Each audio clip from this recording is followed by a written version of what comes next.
The glass doors of the mansion reflected the last streaks of daylight as he pushed them open, the air inside colder and sharper than the evening breeze he had just walked through.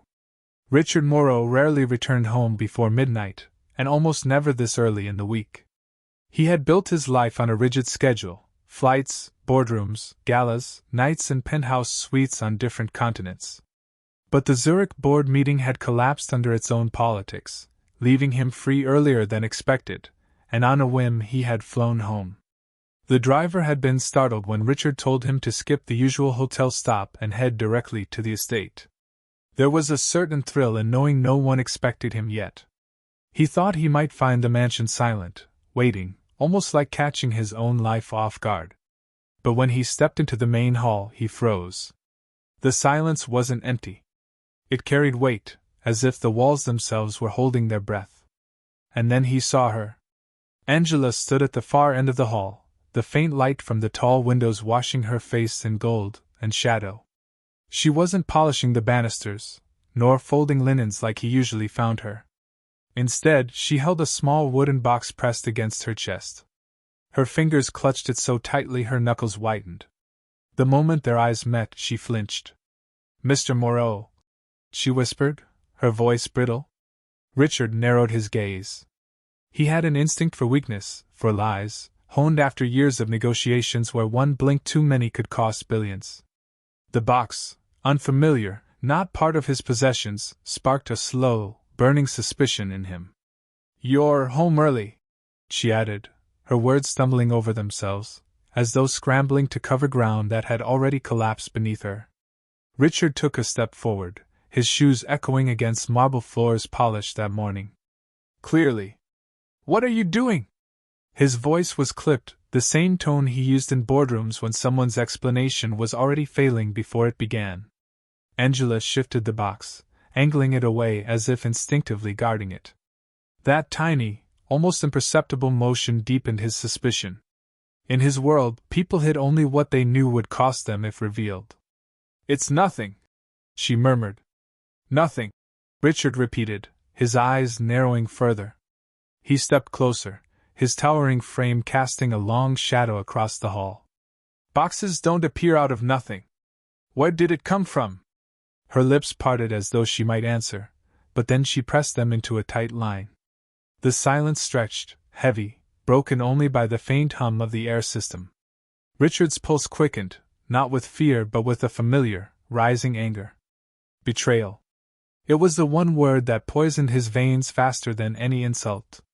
He had been betrayed before, by partners who siphoned funds, by a wife who found comfort in another man's arms. Now, the idea that his maid, whom he trusted to roam his private home, might be hiding something, filled him with cold fury. "Open it," he demanded. Angela's grip on the box tightened. "Please, sir," she said softly, her eyes shimmering with something unspoken. "It isn't what you think." Richard scoffed. "It never is." He reached out, his hand moving with the decisive swiftness of a man used to taking what he wanted. Angela stumbled back a step, clutching the box protectively against her chest.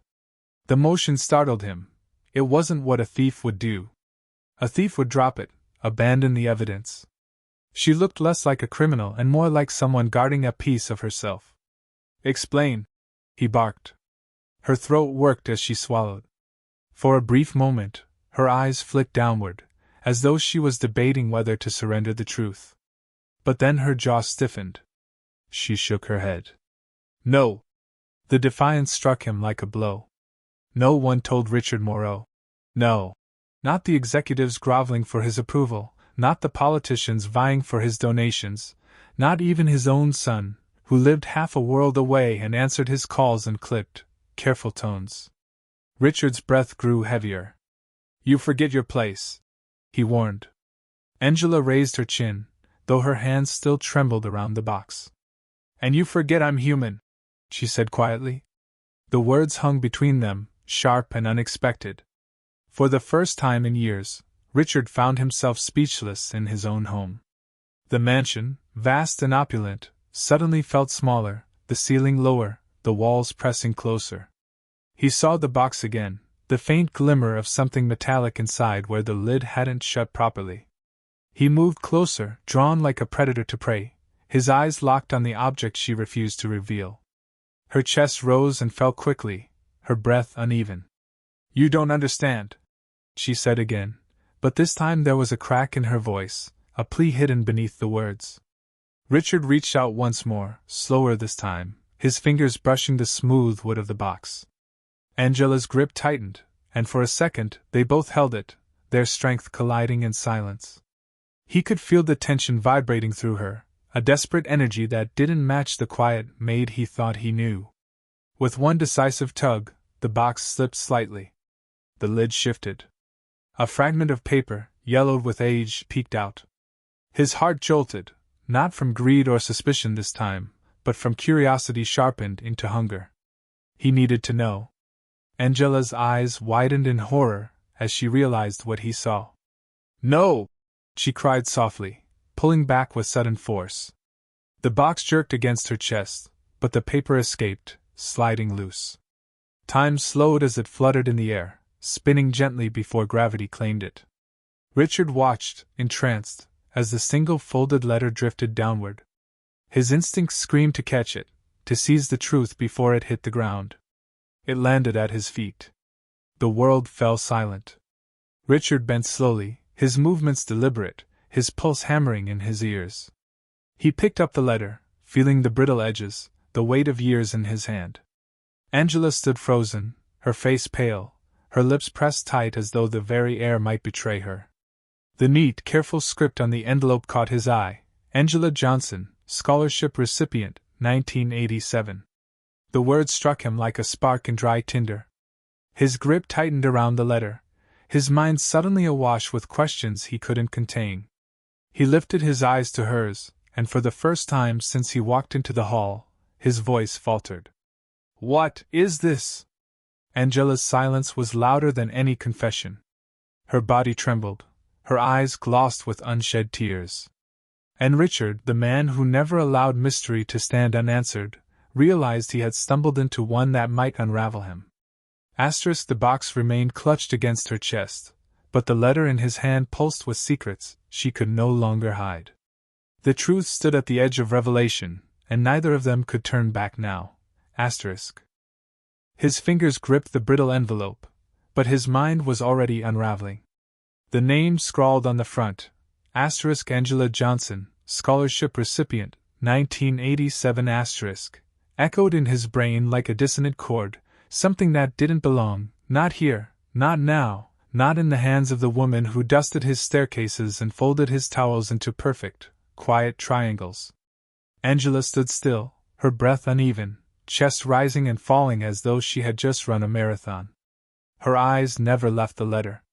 He could see it, her fear, not of punishment, not even of being fired, but of something deeper. Exposure. Shame. He turned the letter over slowly, a thousand thoughts racing, but not one of them steady enough to hold on to. "You went to school," he said, not a question, but a statement that hung limp, dull, incomplete. Her voice, when it came, was soft. "I got a full scholarship." "Juilliard." He looked up, startled. "Juilliard?" "Yes." He blinked, uncertain whether to laugh or challenge her. "You? Juilliard?" The disbelief wrapped itself around the words before he could filter the condescension out of them. Angela didn't flinch. "Yes. Me." There was no apology in her tone. No defensiveness. "Just wait." Richard found himself struggling to reconcile the image, Angela, mop in hand, cleaning his marble floors, with the idea of her on a stage in front of hundreds, a spotlight on her, a violin in her arms. Something about it made his chest tighten. He looked down at the letter again, and without asking permission, opened it. "No!" she cried out, stepping forward, but too late. The paper unfolded in his hands with a fragile crinkle. The ink had faded slightly, but the words were still legible. It was a congratulatory letter from Juilliard, offering her a position in their fall program with full scholarship. His throat tightened. This is dated 1987. That's almost 38 years ago, She finished for him. He slowly lowered the letter. Why are you here? Working for me? For anyone? Angela stepped back, hugging the box tighter. Because life isn't kind. Because sometimes it doesn't matter how good you are, how hard you work, or how much you love something. Life takes what it wants. And when it does, no scholarship can protect you. He stared at her, the anger that had bristled earlier now melting into something else, confusion, maybe, or shame. You could have been something, he said under his breath, not even realizing how those words sounded until they hung in the air. Angela's face twitched. I was something. The correction stung more than he expected. He paced slowly now, not in fury, but with the agitation of someone whose entire narrative had just been upended. So what happened? Why did you give it up? I didn't give it up. That answer stopped him mid-step. My mother got sick.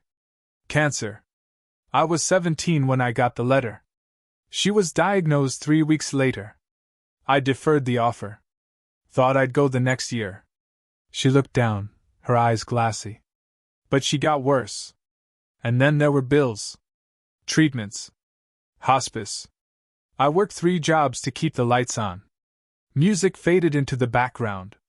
He stood still, the letter now feeling like an artifact of a life that had never fully happened. And after she passed? Angela took a shaky breath. By then, the scholarship was gone.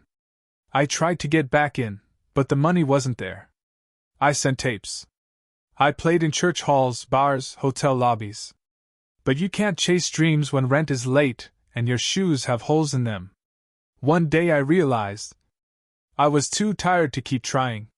Richard felt something collapse inside him. A quiet, shameful acknowledgement that he never asked about her life, never cared to. She had been just another name on payroll. He'd known more about his German shepherd's diet than he did about the woman who had polished his grandfather's heirloom piano every week. And so you started cleaning houses? I did what I had to. I'm not proud. But I'm not ashamed either. I raised my son. Paid every bill. Never begged. Never stole. Just kept my head down and worked. A silence passed between them like fog. You should have told me, he muttered. Told you what? That the maid you ignore every morning once had a standing ovation from a crowd of 500? She shook her head, a bitter smile tugging at her lips. What difference would it have made? Would you have offered me a promotion? A stage? He had no answer. She placed the box gently on the nearby table and opened it. Inside, nestled in red velvet, was an old violin. Its wood was darkened by time, the strings slightly frayed, but it was clearly loved. Next to it, sheet music with penciled annotations. This is all I have left of that life, she whispered. I take it out sometimes. When no one's here. Just to remember. He looked down at the violin. Do you still play? Angela nodded slowly. Not often. It hurts too much. Richard stepped closer. He'd seen $1 million violins before. Owned some. Sponsored gala events where world-class musicians played for him and his guests. But this was different. This violin wasn't just wood and strings. It was the last breath of someone's dream, still echoing inside. You could have run off when I came in. Hid the box. Thrown this all away, he said. I almost did, she admitted. But I was tired of hiding. I didn't want to die with no one ever knowing I was more than a uniform and a broom. The words landed heavy. Richard looked at her, really looked. Not at the maid. Not at the uniform. But at the woman who had once held a dream so big it could have filled a concert hall. He gestured toward the violin. Play something. Angela's eyes widened. Now? Yes. Please. She hesitated, hands hovering above the instrument, breath catching in her throat. Years of silence between the strings. Years of suppression. I'm out of practice, she said quietly. That's okay. The vulnerability in his tone startled them both.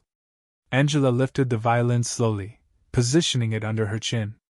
She closed her eyes, took a breath, and drew the bow across the strings. But the sound didn't come, not yet. She paused, lowering the bow again, unsure. Richard didn't speak.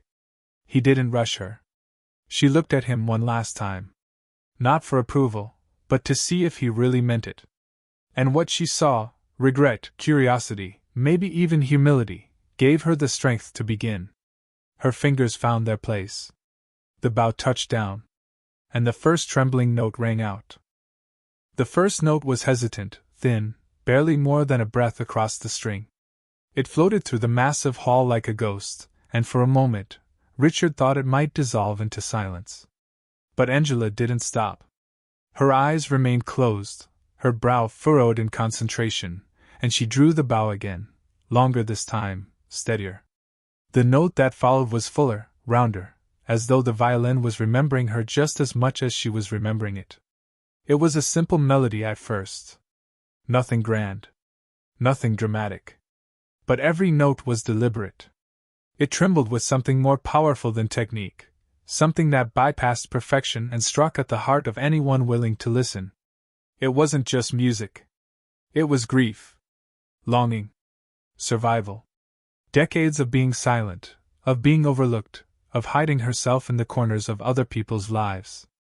Richard didn't breathe. He had attended concerts in Berlin and Prague. Sat front row at orchestras that charged more for a seat than most people made in a week. But none of them had ever made him feel this still. This raw. Angela's playing didn't impress, it didn't need to. It revealed. She played on, her fingers moving faster now, bow gliding with fluid confidence. Her body began to sway slightly with the rhythm, as though the music were a tide pulling her deeper into the past. Richard could almost see her as a young woman, hair tied back in a loose bun, playing in some conservatory practice room, sunlight on her face, sheet music taped to the wall. A girl who believed the world had space for her sound. And then he imagined a mother, sick, fading. Bills piling up on a cluttered kitchen table. The scholarship letter folded and refolded, untouched in a drawer while the violin gathered dust. How many times had she almost given up? How many days had she woken up knowing she'd spend every hour caring for people who wouldn't know her name, wouldn't ask about her life, wouldn't imagine that a black maid in a crisp uniform once held a future that could have filled halls? The bow paused midair. Angela exhaled and opened her eyes. "Sorry," she whispered. "My fingers aren't what they used to be." Richard shook his head slowly, as though still surfacing from deep water. "Don't apologize." She looked down, wiping the strings gently with her sleeve. Her hands trembled, not from fear but from something else, release. "That piece?" he asked quietly. "What was it?" "It's mine," she said, almost shyly. "I wrote it. Years ago." He blinked. "You composed it?" She nodded. "I used to write a lot. Before everything changed. That one was for my mother." Her voice cracked slightly, but she kept talking. "It's unfinished. Like a lot of things." Richard felt his throat tighten again. He didn't know what disturbed him more, the beauty of the melody, or the fact that it had been buried under decades of silence, labor, and invisibility. He walked slowly to the table where the open box sat. The rest of the contents came into view now, pages of handwritten music, yellowing with time but still precise. A few photos. One of Angela, barely 18, standing beside an old upright piano, laughing. Another of a small audience in folding chairs, clapping in a tiny church hall. "You should be on stages," he said, almost to himself. Angela offered a small, tired smile. "That's what they told me once." He looked at her, eyes sharp. "And they were right. Why did you never go back?" She sighed. "Because by the time I could afford to think about myself again, I was too old. Too black. Too poor. Who was going to listen to a 40-year-old maid with arthritis in her hands and no resume? It's a young person's world, Mr. Moreau. You know that better than anyone." He didn't argue. Because she was right. In his world, youth and money ruled. Talent without pedigree was a story for interviews, not investments. He ran a hand over his face, suddenly feeling the weight of his own ignorance. All these years, he had walked past her with barely a nod. She had cleaned his shelves, served his coffee, listened to his impatient orders, always polite, always silent. And all along she had carried this art, this pain, this history, inside her. "You should be teaching," he said suddenly. "Composing. Performing. Not cleaning floors." Angela laughed, not cruelly, but with a sadness that made him ache. "It's too late for that." "No," he said, voice firm now. "It's not." She looked at him, skepticism written across her face. "I can help," he continued. "If you're willing." Her brows lifted. "Help how?" "I can get you in front of the right people. Sponsor a performance. Create a fund. You have talent. It shouldn't die in this house." Angela stared at him as though trying to decide whether he was sincere or simply caught in the emotion of the moment. "Why now?" she asked softly. "Why do you care now?" He hesitated. "Because I saw you. For the first time. And I realized how much I've never bothered to see." That silenced her. The air grew heavier again, but it wasn't uncomfortable this time. Just full of unspoken things finally making their way to the surface. Angela set the violin down, gently, almost ceremonially. "I don't want pity. I'm not offering pity. I'm not looking for charity. It's not charity." He paused, searching for the right words. "It's respect. And maybe, redemption. For both of us." She looked at him for a long moment. Then she nodded once, slowly. Not a yes. Not yet. But not a no either. And that was enough. Outside, the last light of day faded into a deep violet sky. Inside, the room remained lit not by chandeliers, but by something warmer, understanding, long overdue. Angela walked toward the table again, brushing her fingers lightly over the stack of old compositions. "If I do this," she said quietly, "I do it my way. No stages I'm not ready for. No spotlight until the music's mine again." Richard nodded. "Your rules." Her lips twitched. "Good. Because I don't take orders from you anymore. At least not when it comes to music." He allowed a smile. "Fair enough." There was a silence again, but this time it was peaceful. The kind that settles after something broken begins to mend. Angela sat in the armchair by the window, her violin resting in her lap. Richard stood nearby, still unsure whether he was witnessing a beginning or the resurrection of something long buried. The music wasn't over. It had only paused. Morning light crept through the tall windows of the mansion, soft and golden, casting gentle streaks across the floor that had once echoed with silence. It was no longer the same house Richard Morrow had walked into the week before. Something had changed. Not just in the space, but in him. He stood in the hallway, hands folded behind his back, listening. From the music room, faint notes drifted through the air, not perfect, not polished, but honest. Angela was practicing again, day by day. She refused to perform for anyone yet, not even him. She called it a rebuilding, like she was stitching together pieces of herself one melody at a time. He didn't interrupt. Not anymore. He just listened from afar, trying to understand how he had once passed by this talent every day and dismissed it as background noise. Angela had begun leaving her door open. Not an invitation, but as a statement. She was no longer hiding. She wore her apron during chores, but now often had her sheet music tucked under one arm or resting near the window while she worked. It was as though she had finally decided she could be both, a woman of quiet labor and burning creativity, and didn't need anyone's permission. Richard had taken her compositions to a contact at the conservatory downtown. He hadn't told her yet. He wanted to wait until he had something concrete. Not an empty promise. She'd had too many of those. His assistant had questioned him, of course. "Are you sure this is the kind of investment you want tied to your name, sir?" she had asked, scanning the worn music sheets like they were fragile relics. "She doesn't need my name," he replied. "She needs opportunity. Quiet ones. The kind that aren't attached to favors." Angela didn't know yet that her name had resurfaced in a faculty review meeting. That 2 of her pieces had been accepted for performance in the conservatory's upcoming winter showcase, under her full name. She wouldn't be on stage. Not yet. But her music would. And that was a beginning. One evening, as Richard returned from a long day downtown, he found Angela in the garden behind the mansion. She was sitting on the low stone bench, her violin resting beside her, watching the fading sun. She didn't turn when he approached. "I spoke to a friend of mine," he said simply. She glanced sideways. "Another billionaire?" she teased softly. He smiled. "No. A conductor." She didn't reply. Her eyes focused on the sky, where streaks of lavender and crimson painted the clouds. "I gave him one of your pieces. Without your name," he added quickly. "I didn't want them to judge it before hearing it." Her jaw tensed, but she didn't interrupt. "He wants to use it," Richard continued. "Winter showcase. 3rd act.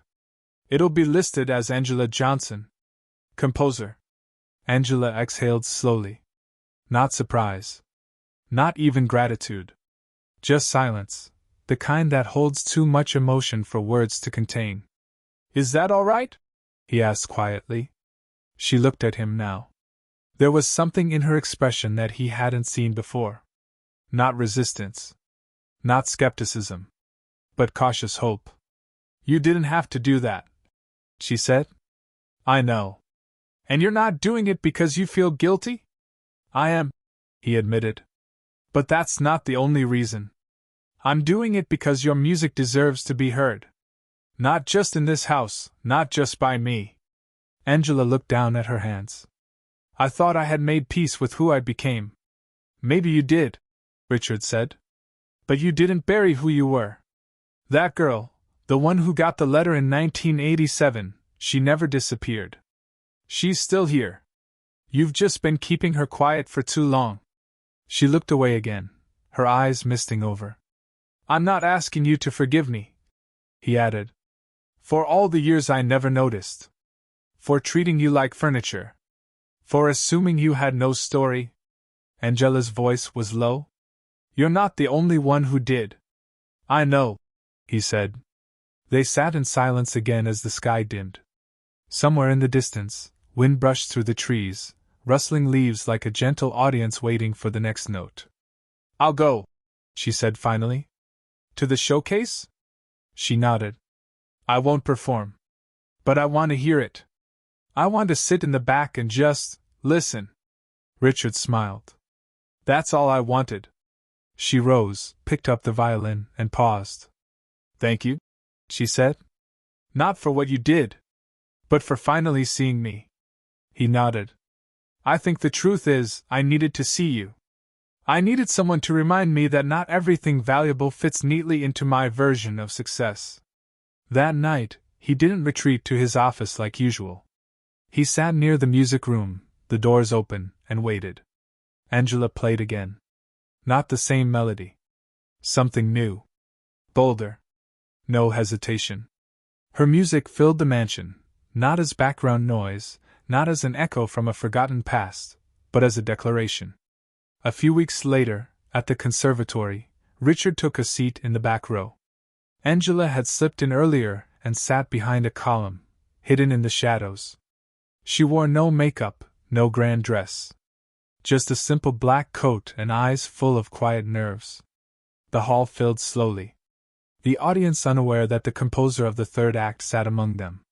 The program simply read: Asterisk 3rd act. Ashes and Light.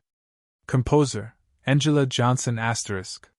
When the piece began, the first note struck Richard like it had in his hall weeks ago.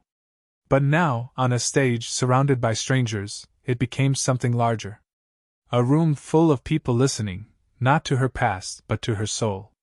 He glanced toward the back, saw Angela's hand gently gripping the edge of her seat. Her eyes were wide. She looked stunned. Not proud. Not smug. Just overwhelmed. When the piece ended, silence hung in the air for a full second before the applause began. It started slow, unsure, but swelled quickly, rolling through the hall like a wave. Angela didn't stand. She didn't move. But tears rolled quietly down her cheeks. She wiped them with the back of her hand and exhaled like someone who had been holding their breath for decades. Richard didn't speak. He just watched. That was all she needed. Not a savior. Not a sponsor. Just someone who listened. They walked out together after the crowd had gone. The night air was cold, but she didn't seem to notice. She looked up at the stars and said, "I think I'm ready to play again." He didn't say anything. He just smiled. And in that moment, under the quiet night sky, surrounded by nothing but streetlights and possibility, Richard Morrow realized something. All the money, the houses, the power, none of it had ever made him feel the way he felt watching Angela reclaim herself. It was not a gift he had given her. It was a gift she had given him. One he could never repay. And he didn't need to. Because she had already forgiven the world. And finally, the world had listened. That night, Angela's music didn't just play in a concert hall, it echoed in the hearts of everyone who had ever been overlooked, silenced, or forgotten. And in that silence, a new voice was born again.